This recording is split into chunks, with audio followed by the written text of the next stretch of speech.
નમસ્કાર દોસ્તો, સ્વાગત છે તમારું વોકલ ગુજરાતમાં। આજના મહત્વના સમાચારની વિગતવાર વાત કરીએ એ પહેલા જો તમે હજુ સુધી ચેનલને સબસ્ક્રાઇબ ન કરી હોય તો સબસ્ક્રાઇબ કરી લેજો, જેથી દેશ અને દુનિયાના તમામ સમાચારોની જાણકારી તમને મળતી રહે। મિત્રો, આજના સમાચારની વિગતવાર વાત કરીએ તો ગુજરાતમાં અત્યાર સુધીમાં સિઝનનો 67% વરસાદ, હજુ 4 દિવસ મોટું એલર્ટ। ગુજરાતમાં વરસાદી માહોલ વચ્ચે છેલ્લા 24 કલાક દરમિયાન દક્ષિણ ગુજરાતના નવસારી અને વલસાડ જિલ્લામાં સૌથી વધુ વરસાદ ખાબક્યો છે, જેમાં નવસારીના ખેરગામમાં 9 ઇંચ, વલસાડ અને ધરમપુરમાં 7 ઇંચ વરસાદ નોંધાયો છે। આ દરમિયાન રાજ્યમાં સિઝનનો કુલ સરેરાશ વરસાદ 67% વધુ નોંધાયો છે। કચ્છ ઝોનમાં સૌથી વધુ 86% વધુ, દક્ષિણ ગુજરાતમાં 81% વધુ અને સૌરાષ્ટ્ર ઝોનમાં 77% વધુ વરસાદ નોંધાયો છે, જ્યારે ઉત્તર ગુજરાતમાં 50% તેમજ પૂર્વ મધ્ય ગુજરાતમાં 84% વધુ સિઝનનો કુલ સરેરાશ વરસાદ નોંધાયો છે। દક્ષિણ ગુજરાતમાં ધોધમાર વરસાદ, દક્ષિણ ગુજરાતના વાપી અને વલસાડ સહિત ડાંગ જિલ્લામાં ભારે વરસાદના લીધે મોટાભાગની નદીઓએ ભયજનક સપાટી વટાવી દીધી છે, જેના પગલે વાપી વલસાડ જિલ્લાની શાળા કોલેજોમાં રજા જાહેર કરવામાં આવી છે। ભારેથી અતિભારે વરસાદને અનુલક્ષીને વલસાડ જિલ્લાની વર્તમાન પરિસ્થિતિ અને હવામાન વિભાગ દ્વારા જાહેર કરવામાં આવેલા રેડ એલર્ટને ધ્યાનમાં લઈને સુરક્ષાના ભાગરૂપે આજે વલસાડ,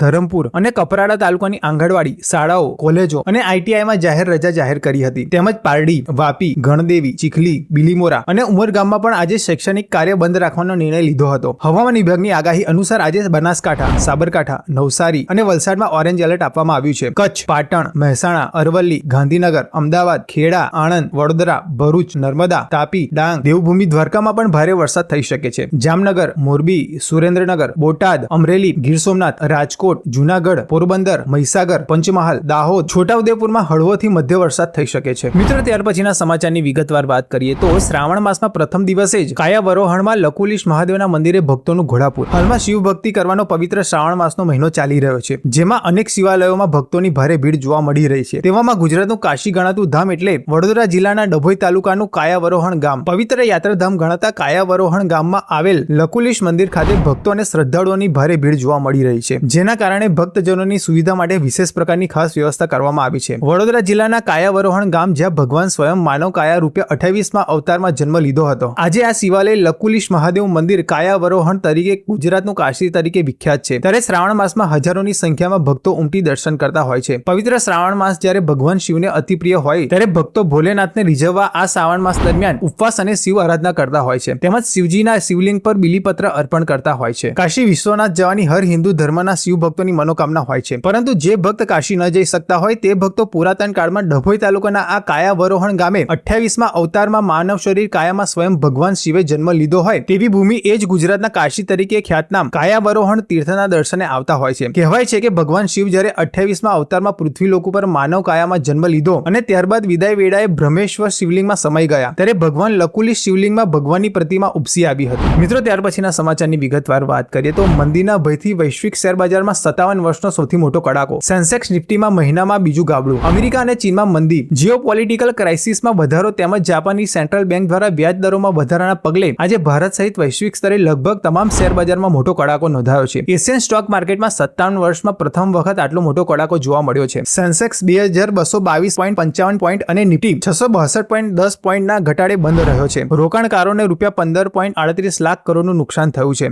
ભારતની આર્થિક સ્થિતિ મજબૂત હોવા છતાં વૈશ્વિક સ્તરે મંદીના અહેવાલો, ડોલર સામે રૂપિયો ઓલ ટાઈમ લો થતા ભારતીય શેર બજારમાં મંદીનું મોજું ફરી વળ્યું હતું। આ સિવાય એશિયન બજારમાં જાપાનનો નિક્કેઈ અને કોસ્પીમાં ડબલ ડિજિટમાં મંદી નોંધાઈ છે। અમેરિકી શેર બજારના સથવારે જાપાનનો નિક્કેઈ 13%, તાઇવાન ઇન્ડેક્સ 8.35% તૂટ્યો છે, જે 1967 બાદથી એક દિવસીય સૌથી મોટો ઘટાડો છે। મિત્રો, ત્યાર પછીના સમાચારની વિગતવાર વાત કરીએ તો 32 ઇંચ વરસાદથી રાજસ્થાનના આ જિલ્લામાં ભયજનક સ્થિતિ, 4ના મોત, વાહનો રમકડાની જેમ તણાયા। ચોમાસાએ એક પછી એક રાજ્યોને ગમરોડવાનું ચાલુ રાખતા આ વખતે રાજસ્થાનનો વારો પડી ગયો છે। રાજસ્થાનમાં ભારે વરસાદને કારણે અનેક જિલ્લાઓમાં પૂર જેવી સ્થિતિ સર્જાઈ છે, જેને ધ્યાનમાં રાખીને અજમેર, જેસલમેર, ટોંક, બાડમેર, પાલી, બાલાતોરા અને બુંદીમાં શાળાઓમાં રજા જાહેર કરવામાં આવી છે। ભારે વરસાદના કારણે જોધપુરના બોરાનાડા વિસ્તારમાં ફેક્ટરીની દિવાલ ધરાશાયી થઈ હતી, તેના 13 શ્રમિકો દટાયા હતા, જેમાંથી 3ના ઘટના સ્થળે જ મોત થયા હતા, એકની હાલત ગંભીર છે। હવામાન વિભાગના જણાવ્યા અનુસાર પશ્ચિમ રાજસ્થાનમાં સૌથી વધુ વરસાદ સોજત અને પાલીમાં 261 મિલીમીટર સુધી નોંધાયો હતો, જેના પગલે નવલસાગર તળાવના તમામ ગેટ ખોલી દેવાયા હતા અને શહેરમાં પૂર જેવી સ્થિતિ સર્જાઈ ગઈ હતી। Ajmer, Jaisalmer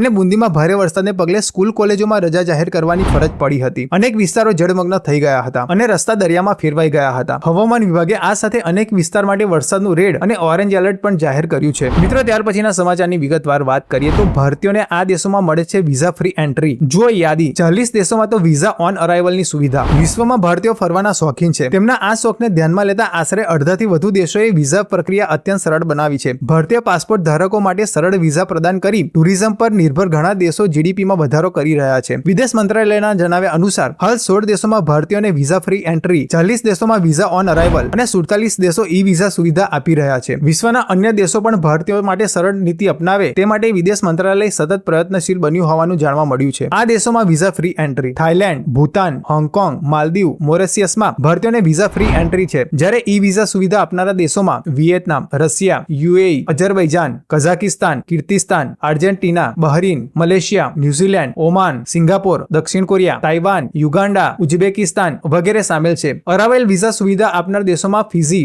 Indonesia, Iraq, Jamaica, Jordan, Nigeria, Qatar, Zimbabwe, Tunisia વગેરે સામેલ છે, જેમાંથી ઘણા દેશો ઈ વિઝા અને અરાઇવલ વિઝા બંનેની સુવિધા આપી રહ્યા છે. મિત્રો, બીજા સમાચારની વિગતવાર વાત કરીએ તો આ તમે નવો ડ્રામા શરૂ કર્યો છે. ફરી નામ લઈને ભડક્યા જયા બચ્ચન. સંસદમાં હાલ બજેટ સત્ર ચાલી રહ્યું છે. એવામાં રાજ્યસભામાં સમાજવાદી પાર્ટીના સાંસદ જયા બચ્ચન હાલ ચર્ચાનો વિષય બન્યા છે. અગાઉ જ્યારે જયા બચ્ચને જયા અમિતાભ બચ્ચન કહીને સંબોધવામાં આવ્યા હતા ત્યારે તેઓ ગુસ્સે થઈ ગયા હતા. આજે પણ અધ્યક્ષ ધનખેડે જ્યારે સ્માર્ટ સિટીના સ્ટેટસ અંગે ચર્ચા ચાલી રહી હતી ત્યારે જયા બચ્ચનનું પૂરું નામ લેતા તેઓ પોતાની જગ્યાએ ઉભા થઈ ગયા હતા અને ગુસ્સામાં જોવા મળ્યા હતા. જયા બચ્ચને અધ્યક્ષને અટકાવ્યા હતા અને કહ્યું હતું કે ના સર, મને મારા નામ પર ખૂબ ગર્વ છે, તેમજ મને મારા પતિ અને તેમની સિદ્ધિઓ પર પણ ખૂબ જ ગર્વ છે. તેના નામનો અર્થ થાય છે કે એવી હવા જેની ભૂસી ના શકાય. હું ખૂબ જ ખુશ છું. મિત્રો, ત્યાર પછીના સમાચારની વિગતવાર વાત કરીએ તો ડોલર સામે રૂપિયો રેકોર્ડ તળિયે, દેશ પર બોજ વધશે. શેર બજાર બાદ ફોરેક્સ માર્કેટે પણ રડાવ્યા. ભારતીય શેર બજાર ધડામ થયા બાદ ભારતીય રૂપિયો પણ અમેરિકા ડોલર સામે રેકોર્ડ તળિયે પહોંચ્યો છે. શુક્રવારે ડોલર સામે 83.75 નું લેવલ વટાવ્યા બાદ રૂપિયો સોમવારે અમેરિકી ડોલરની સામે તેના સૌથી નીચા સ્તરે એટલે કે 83.86 રૂપિયા પર પહોંચ્યો હતો. અમેરિકામાં મંદીના એંધાણ અને ડોલર ઇન્ડેક્સમાં તેજી, શેરબજારમાં કડાકો અને વિદેશી રોકાણકારોની વેચવાલીના પગલે ડોલર સામે રૂપિયો તૂટ્યો છે. અમેરિકામાં મંદીના ભયથી ભારતીય મૂડી બજારના વિદેશી રોકાણકારો મુશ્કેલીમાં મુકાયા છે. આ કારણોસર ઉભરતા બજારોમાં તીવ્ર ઘટાડો જોવા મળ્યો છે. વિદેશી રોકાણકારોના મોટા પ્રમાણમાં શેર્સની વેચવાની અસર રૂપિયા પર જોવા મળી રહી છે. એક રિપોર્ટમાં કહેવામાં આવ્યું છે કે અમેરિકામાં નોકરીઓ ઘટવાથી વૈશ્વિક બજારમાં સંકટ સર્જાયું છે અને મંદીની ચિંતા વધી રહી છે. બીજી બાજુ જીઓપોલિટિક્સ ક્રાઇસિસ પણ વધી રહી છે. ડોલરના મૂલ્યમાં 1 રૂપિયાના વધારાથી ઓઇલ કંપનીઓ પર 8,000 કરોડ રૂપિયાનો બોજ વધી ગયો છે. રૂપિયાના ઘટાડાને કારણે પેટ્રોલિયમ ઉત્પાદનોની આયાત મોંઘી થશે. એચપીસીએલ, આઈઓસી અને બીપીસીએલ પેટ્રોલ અને ડીઝલની સ્થાનિક કિંમતોમાં વધારો કરી શકે છે. ડીઝલના ભાવમાં વધારાને કારણે માલવાહક પરિવહનમાં વધારો થશે, જેના કારણે મોંઘવારી વધી શકે છે. આ સિવાય ભારત ખાદ્યતેલ અને કઠોળની પણ મોંઘા પાયે આયાત કરે છે. રૂપિયો નબળો પડવાને કારણે સ્થાનિક બજારમાં ખાદ્યતેલ અને કઠોળના ભાવ વધી શકે છે, જેના કારણે તેમને પેટ્રોલ અને ડીઝલના ભાવમાં વધારો કરવાની ફરજ પડી રહી છે. પેટ્રોલિયમ પેદાશોના ભાવમાં 10% વધારાથી ફુગાવો લગભગ 0.8% વધી શકે તેવી શક્યતા છે. આની સીધી અસર તમારા ખોરાક અને પરિવહન ખર્ચ પર પડે છે. મિત્રો, ત્યાર પછીના સમાચારની વિગતવાર વાત કરીએ તો ડેથ ચેમ્બર બની ગયા છે કોચિંગ સેન્ટર. દિલ્હીની ઘટના પર સુપ્રીમ કોર્ટે લાલઘૂમ, ફટકાર્યો મોટો દંડ. દિલ્હી કોચિંગ સેન્ટરની ઘટના પર સુપ્રીમ કોર્ટે લાલઘૂમ થઈ છે. કોચિંગ સેન્ટરમાં વધી રહેલા જોખમ અને સતત થઈ રહેલી દુર્ઘટનાને ધ્યાનમાં રાખી સેફટી માટે ગાઈડલાઈન બનાવવા અંગે સુપ્રીમ કોર્ટે સ્વતઃ સંજ્ઞાત લેતા મોટો આદેશ આપ્યો છે. કોર્ટે દિલ્હીના કોચિંગ સેન્ટરને ડેથ ચેમ્બર ગણાવ્યું છે. કોર્ટે અરજદાર કોચિંગ સેન્ટર ફેડરેશન પર 1 લાખ રૂપિયાનો મસમોટો દંડ ફટકાર્યો છે. દિલ્હીના રાજેન્દ્રનગર કોચિંગ સેન્ટરમાં યુપીએસસી વિદ્યાર્થીઓના મૃત્યુ બાદ સુપ્રીમ કોર્ટે દિલ્હીના કોચિંગ સેન્ટરોની સુરક્ષા અંગે